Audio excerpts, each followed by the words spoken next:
Hello, hello, hello, hello, bonjour, bonsoir, j'espère que vous allez bien. Moi, je me porte à merveille par la grâce de Dieu.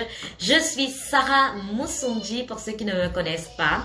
Aujourd'hui, nous allons parler d'immigrer au Canada dans le cadre d'entrée express.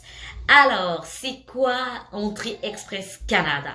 Je pense que vous avez entendu parler de ça, mais aujourd'hui, nous allons détailler et vous donner quelques points concernant ce programme. Avant de commencer, je vous conseille de vous abonner, de partager, de liker et de commenter également. S'il y a des endroits où vous n'avez pas vraiment compris, vous avez des questions, vous pouvez toujours me les écrire en commentaire. Et je vous conseille également de partager, s'il vous plaît, de vous abonner et de conseiller également aux autres de s'abonner parce qu'il y aura plein de sujets que nous allons parler et ces sujets peuvent vous aider dans votre procédure. Dans les prochains jours, nous allons pas seulement parler du Canada, nous allons aussi essayer de parler d'autres procédures comme pour les États-Unis, pour la France également quelques conseils et cela va également vous aider. Donc, immigrer dans le cadre d'entrée express.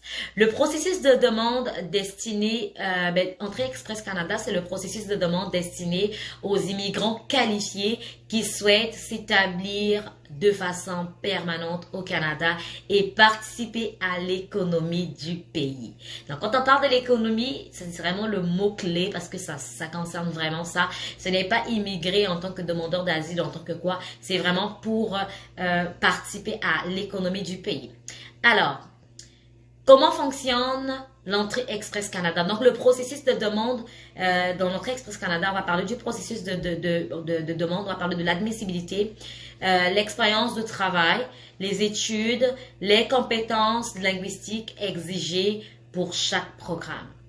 Donc, comment fonctionne l'entrée Express Canada? Ici, on parle du processus de demande, l'admissibilité, les études et les compétences linguistiques exigées par chaque programme. Donc, lorsqu'on parle de chaque programme, parce que l'Entrée Express Canada est un système en ligne que le gouvernement utilise pour gérer les demandes d'immigration présentées par les travailleurs qualifiés. Donc, c'est vraiment un processus en ligne que le gouvernement utilise, un système pour pouvoir gérer les demandes d'immigration présentées par les travailleurs qualifiés. 3 programmes d'immigration sont gérés dans le cadre d'entrée express. Le premier, on parle de la catégorie de l'expérience canadienne. Donc, dans la catégorie de l'expérience canadienne, pour les travailleurs qualifiés qui ont une expérience de travail au Canada, là, ce sont les points qui passent dans la catégorie de l'expérience canadienne. On parle des les travailleurs qualifiés qui ont une expérience de travail au Canada. Et on parle de l'expérience de travail doit avoir été acquise dans les 3 années précédant la présentation de votre demande. Le deuxième programme, c'est le programme des travailleurs qualifiés fédéral. Pour les travailleurs qualifiés qui ont une expérience de travail à l'étranger, pas au Canada, vous devez satisfaire aux critères relatifs aux études et aux facteurs. Et aux études et aux autres facteurs.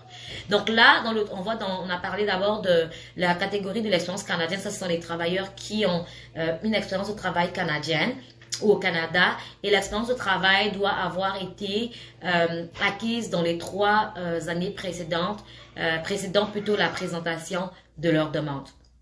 Les travailleurs, le programme des travailleurs qualifiés fédéral, là, on parle des travailleurs qui ont une expérience de travail à l'étranger. Et là, vous devez satisfaire aux critères relatifs aux études et aux autres facteurs. Et le troisième, c'est le programme des travailleurs de métiers spécialisés fédéral. Donc, pour les travailleurs qualifiés dans un métier spécialisé, vous devez avoir une offre d'emploi valide ou un certificat de compétence. Donc, vous voyez, il faut vraiment un certificat qui approuve que ce sont vos compétences ou une offre d'emploi valide. Quand on parle d'une offre d'emploi valide, vous pouvez également faire cette offre d'emploi, avoir l'emploi ici au Canada, c'est-à-dire vous avez déjà fait la demande et vous avez été accepté par un employeur. En ce moment-là, vous pouvez utiliser cette offre d'emploi ou cette demande-là, cette acceptation-là pour faire votre demande. Donc, on a parlé de l'entrée Express Canada. Le premier point, c'était de déterminer si vous êtes admissible. Donc, il existe 2 façons de déterminer si vous êtes admissible à un programme qui fait partie d'entrée Express Canada. Donc là, c'est sur le site, comme je l'ai dit, c'est vraiment en ligne, sur le site du gouvernement. Vous allez répondre à quelques questions pour vérifier si vous êtes admissible ou si vous remplissez les critères ou les exigences exigées minimum. Bon, c'est vraiment minimal. Et vous devrez lire les exigences détails de chaque programme. Donc, par exemple, quelques questions. On va parler de quelques questions. Donc, pour découvrir si vous êtes admissible, si vous souhaitez vivre au Canada en permanence et avoir un emploi qualifié, vous n'avez qu'à répondre à quelques questions pour savoir si vous êtes admissible. Donc, 3 programmes d'immigration sont visés par l'entrée Express Canada. Ce sont les 3 programmes que j'ai cités en amont. Et chacun étant assorti d'exigences différentes. Donc, chaque programme a son exigence. Si vous avez une expérience canadienne, comme on a dit, c'est d'autres exigences. Si vous avez une expérience étrangère, c'est d'autres exigences. Et si vous avez également une offre d'emploi, un certificat et tout, c'est d'autres exigences. Donc, les 3 programmes, comme je viens de dire, ce sont des différentes exigences. Et il vous faudra au moins 10 à 15 minutes pour remplir le formulaire. Vous pourriez avoir à répondre à des questions sur votre nationalité, votre âge, votre maîtrise de la langue, donc là on parle de la langue anglaise, française, les membres de votre famille, vos études, votre expérience de travail, votre revenu ou votre avoir net. Si on parle du revenu, c'est parce que quand vous allez venir ici, c'est pas le gouvernement qui va vous prendre en charge. C'est vraiment vous. Vous devrez avoir un revenu et de l'argent vraiment pour pouvoir subvenir à vos besoins en attendant que vous puissiez recevoir votre paye et tout pour pouvoir comme subvenir à vos besoins. Donc les délais de toute offre d'emploi. Tout ça là, vous allez répondre à ces questions-là. Et quand vous allez répondre à ces questions-là, c'est en ce moment-là que eux, ils vont vous dire si vous êtes admissible ou pas. Et maintenant, il y a les exigences qu'on a parlé. Donc, les exigences détaillées pour les 3 programmes. Chaque programme a son exigence. Donc, si je rentre dans chaque programme pour parler des exigences, on va juste prendre un par exemple. On va prendre le programme.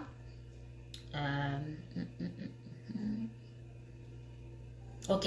Donc, on va parler du programme de travailleurs qualifiés. Là, on a choisi... donc, travailleur qualifié fédéral. Donc, c'est ça.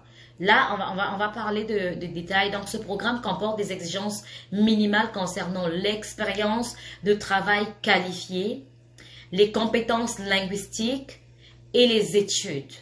Donc, vous devrez reprendre à toutes ces exigences minimales pour être admissible. Si vous n'avez pas fait des études, mais que vous avez de l'expérience de travail, malheureusement, vous ne serez pas admissible. Si vous avez fait des études, mais vous n'avez pas des compétences linguistiques, malheureusement, vous n'allez pas être admissible. Donc, le tout va de pair. L'expérience de travail qualifiée, les études et compétences linguistiques. Et les critères de sélection, si vous répondez à tous les 3 qu'on vient de donner, vraiment, c'est les 3 critères. En ce moment-là, ils vont évaluer votre demande en fonction de votre âge, de vos études, votre expérience de travail, le fait que vous ayez ou non une offre d'emploi valide, vos compétences linguistiques en français ou en anglais. Ça veut dire qu'on n'a pas besoin des deux, c'est soit l'anglais, soit le français. Si vous êtes bilingue, fine, c'est vraiment merveilleux. Votre faculté d'adaptation, à quel point vous pourrez bien vous établir ici. Donc, ils vont voir tous ces critères-là et ce sont des points. Chaque critère vous donne des points. Alors, c'est comme la note de passage actuelle est de 67 points. Okay? Les facteurs font partie d'une grille de 100 points utilisés pour évaluer l'admissibilité au programme des travailleurs qualifiés fédéral. Vous pouvez obtenir des points pour chaque des 6 critères. Donc, si vous êtes à 65, vous n'êtes pas admissible. Si vous êtes à 67, vous êtes admissible. Si vous êtes à 80, c'est vraiment parfait. Si vous êtes à 100, oulala, là, vous êtes vraiment admissible. Donc, il y a cette grille-là qu'il faut vraiment remplir. Et c'est comme je vous ai dit, c'est chaque point que vous allez avoir qui va déterminer si vous êtes admissible ou pas. Donc 67, il faut retenir que c'est les points qu'il faut avoir pour être admissible. Et puis l'étape 2, donc la première étape, comme je dis, c'est d'abord vérifier l'admissibilité, déterminer si vous êtes admissible. Et là, il y a des points qui vont déterminer. Quand les points, vous avez 67 points ou plus, vous êtes admissible en ce moment-là. La deuxième étape, c'est de vérifier votre note. Si vous êtes admissible à au moins un des programmes d'entrée express et que vous soumettez votre profil, vous serez classé dans le bassin d'entrée express au moyen du système de classement global. Il y a un système de classement global. Donc, quand vous êtes admissible, ça ne veut pas dire que c'est bon, c'est fini. Et on va vous classer maintenant dans le système pour pouvoir sélectionner. Comme il dit, c'est vraiment un système de classement global. Ça s'appelle le SCG, système de classement global. Donc, le système de classement global est un système de points qu'ils utilisent pour évaluer et noter votre profil. Classez votre profil dans le bassin d'entrée Express Canada. Pour recevoir une invitation, vous devez obtenir une note supérieure à la note minimale de votre round d'invitation. Donc là, on parlait vraiment de 67. Il faut vraiment au-dessus de ça pour pouvoir recevoir une invitation. Vous comprenez? Pour recevoir une invitation. Et l'étape 3, je ne sais pas si je vais vous parler de l'outil en fait, parce que c'est un outil, comme je vous ai dit, c'est un système, mais on pourra déterminer ça plus tard. Comment vous pouvez utiliser cet outil-là pour déterminer. Donc, l'étape 3, c'est préparer vos documents. Donc là, vous avez été admissible, vous avez été sélectionné dans le bassin. Maintenant, l'étape 3, c'est de préparer vos documents. Vous avez reçu l'invitation. Donc, si vous décidez de remplir un profil, vous aurez besoin de documents, dont vos résultats d'examen linguistique. Ça, c'est obligatoire pour prouver que vous êtes admissible à Entrée Express Canada. Comme il faut de temps pour déterminer combien de documents vous devrez les préparer sans attendre. Donc, je vais vous dire les documents dont vous avez besoin. Pour les documents que vous devez préparer, vous n'avez pas besoin de téléverser les documents pour soumettre un profil, mais vous pourriez avoir besoin de renseignements provenant de quelques-uns ou de l'autre des documents suivants. Donc, le passeport ou document de voyage.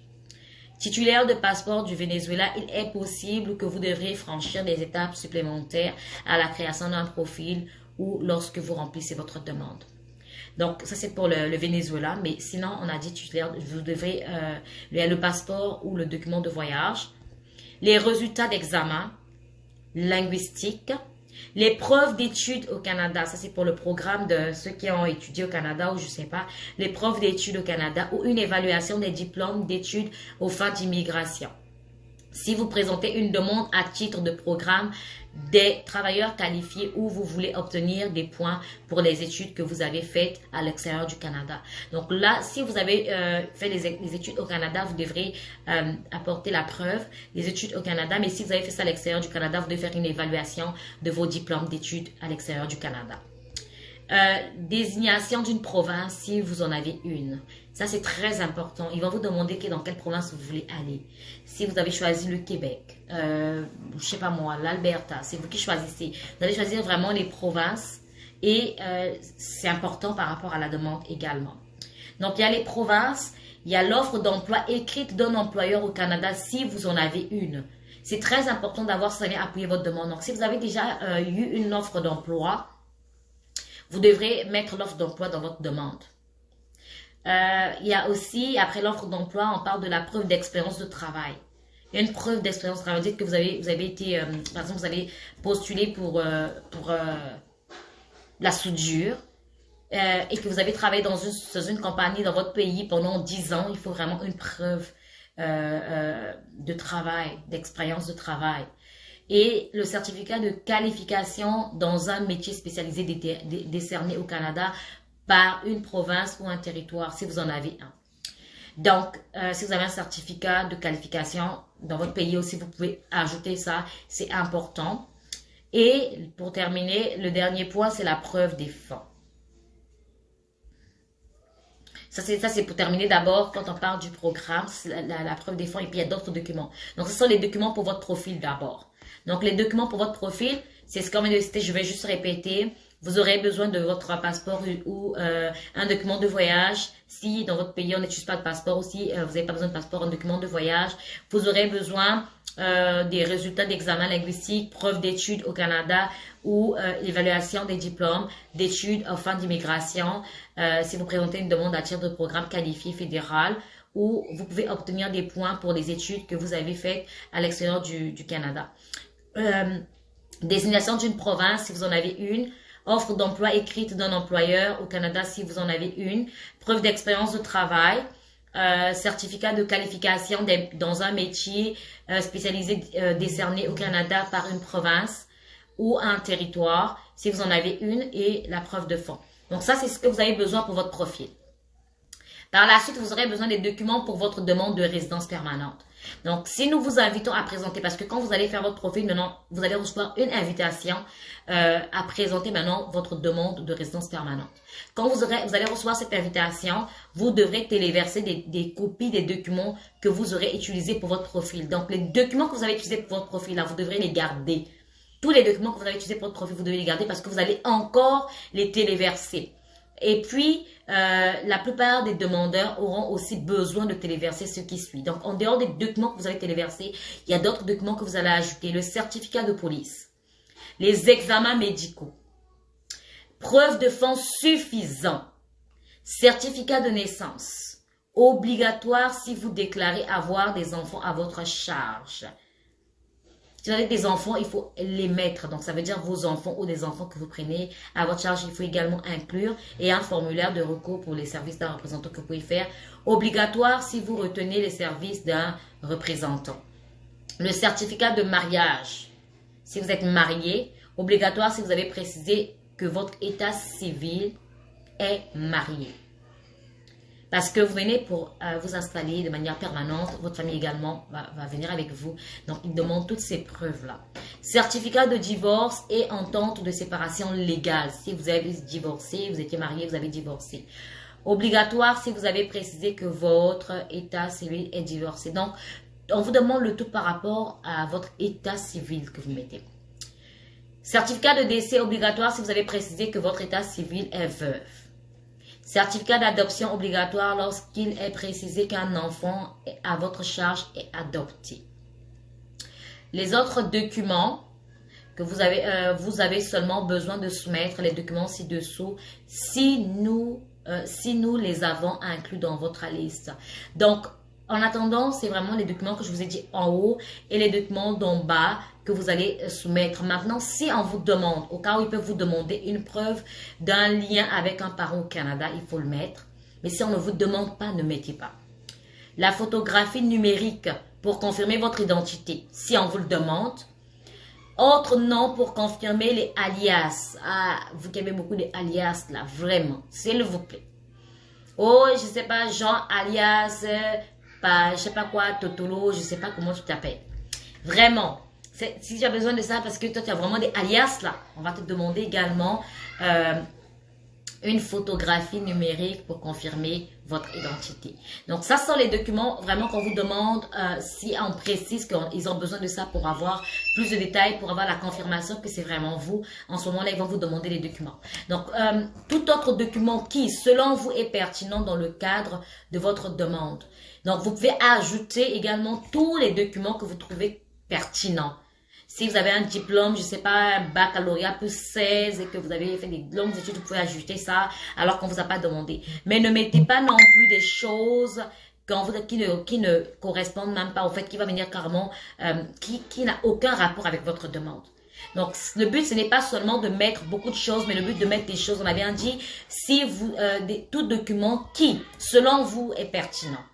Donc, tout document qui est pertinent, ça veut dire qu'il vient appuyer votre demande. Mais pas des documents qui n'ont ni tête ni queue que vous allez venir ajouter dans votre demande. Vous allez simplement venir faire à ce qu'on déclasse votre demande. Donc là, c'était l'étape 3 que vous allez présenter vos documents. Et puis, l'étape 4, vous allez remplir maintenant votre profil. Donc, votre profil d'entrée express est le moyen par lequel vous nous fournissez au gouvernement des renseignements à votre sujet. Donc, si vous êtes admissible, qu'eux, ils ont accepté votre demande, vous êtes dans le bassin de candidats et vous attribuerez une note en vertu du SCG. Je vous ai dit qu'ils vont vous attribuer une note. Et là, vous allez maintenant soumettre votre profil. Donc, on va parler de soumettre le profil. Là, soumettre un profil d'entrée express Canada.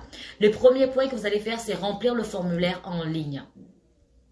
Donc, vous allez remplir le formulaire en ligne. Si vous souhaitez venir au Canada, vous allez remplir le formulaire en ligne si vous êtes admissible.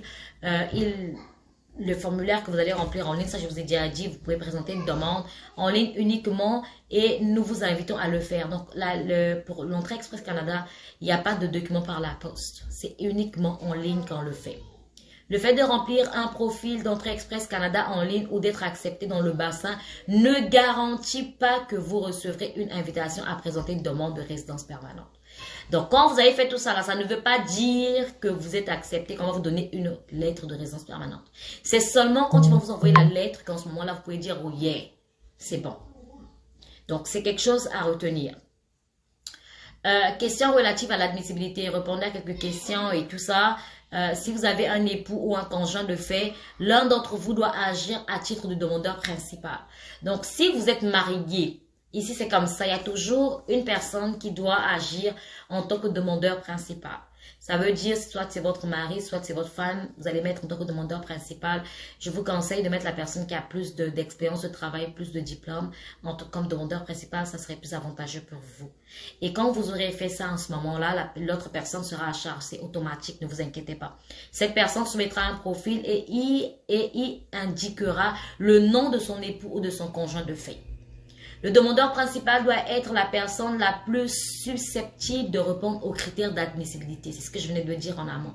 Celle qui obtiendra la note la plus élevée compte tenu des critères de sélection. Si vous présentez votre demande dans le cadre de programme des travailleurs qualifiés. Celle qui obtiendra la note la plus élevée du système de classement global d'entrée Express Canada. Une fois que vous aurez terminé, l'outil vous fournira un numéro, donc le code de référence personnel qui ça va ressembler à des lettres avec des chiffres et vous allez utiliser ce numéro pour transmettre vos renseignements à l'outil jusqu'à votre profil d'entrée Express Canada. Donc c'est vraiment ce numéro-là qui est comme l'accès. Et après vous allez créer votre profil comme on a dit. Donc, quand vous allez soumettre, l'étape 5, c'est recevez une invitation et présenter une demande. Je vous assure que ça, c'est l'étape suprême. C'est là qu'il y a le bonheur maintenant. Donc là, vous allez recevoir une invitation du gouvernement canadien de l'immigration qui va vous dire que vous avez été sélectionné et vous pouvez maintenant présenter une demande. Donc, ils vont vous envoyer une invitation à présenter une demande au candidat. Ils vont envoyer ça au candidat ayant les notes les plus élevées du bassin. Donc, quand vous êtes dans le bassin, sachez qu'il y a également une sélection. Et les candidats qui ont les notes les plus élevées, ils seront sélectionnés. Et s'ils vous envoient une telle invitation, vous disposez de 60 jours pour présenter votre demande. Donc, 60 jours. 2 mois pour présenter votre demande. Et ils traitent la majorité des demandes complètes accompagnées de tous les documents justificatifs dans un délai de 6 mois ou plus. Donc, si vous avez présenté votre demande, s'il vous plaît, mettez tous les documents. Quand on dit tous les documents, là, tous les documents qu'on vous a demandé, n'oubliez rien. Ne mettez pas un peu, vous allez dire je vais compléter quand on va demander. Non, mettez tous vos documents. Les demandes complètes sont traitées très rapidement. Et si votre demande est complète, si vos documents sont corrects, il n'y a pas de documents ajoutés, votre demande fera 6 mois et moins que 6 mois même. Croyez-moi, ça peut même faire 4 mois. Vous serez au Canada pour pouvoir étudier. Donc, c'est 6 mois ou moins. C'est pas plus de 6 mois. Si votre demande n'est pas complète en ce moment-là, ils vont vous renvoyer un message, certainement pour vous dire que la demande n'est pas complète. Et là, croyez-moi, c'est pas bon pour votre demande en plus. Donc, quand vous présentez une demande, quelle que soit la demande, je reviens encore sur ce point-là, présentez une demande complète, s'il vous plaît. Prenez le temps d'avoir conscience des documents qu'il vous faut. Si vous avez besoin d'un passeport ou d'un document de voyage, préparez-le avant et par la suite, vous pourrez le mettre dans votre demande. Ne faites pas, non, je vais faire la demande et mon passeport, je vais le faire après. Surtout ceux qui sont dans les pays africains, vous savez comment ça se passe. Donc, veillez à cela. Si vous avez des questions, vous pouvez toujours les écrire dans les commentaires. Je répondrai à toutes les questions. Abonnez-vous, s'il vous plaît. Abonnez-vous et partagez au maximum aussi pour que cela puisse aider les autres. Si vous avez aussi une préoccupation par rapport un statut, une demande que vous voulez faire, mais vous ne savez pas comment faire, vous pouvez aussi me l'écrire en commentaire. Je vais vous donner les astuces si j'en ai. Si je n'ai pas d'astuces, ben, je vais toujours chercher pour vous et je vais venir vous aider par rapport à cette demande-là. Donc, j'espère que cette vidéo vous a plu. J'espère que je parle beaucoup vite là. J'espère que ça c'est pas trop vite pour vous. J'espère que vous avez compris et que cette vidéo vous sera bénéfique. Je vous dis à très bientôt pour une autre vidéo et abonnez-vous, partagez, likez. Ici, on communique la bonne humeur et surtout des informations fiables. À très bientôt.